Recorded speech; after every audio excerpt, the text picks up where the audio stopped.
unataka nini sasa? Mimi nilikwambia kabisa kwenye tuta unishushe kwanza, wewe umepita tu. Tulia. Geuza sasa hivi. Yaani wanawake wengine hapa visilani kweli la kujana.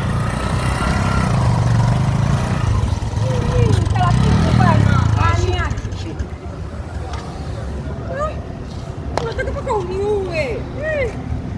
Haya, puka. Leo mwanamke fulani wewe.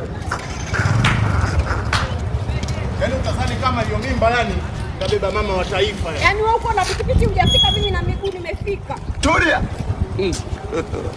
Wewe lengo lako lilikuwa nini kupita kwa miguu au? Yaani hiyo mimba uliobeba ni kama vile umebeba dunia nzima sasa.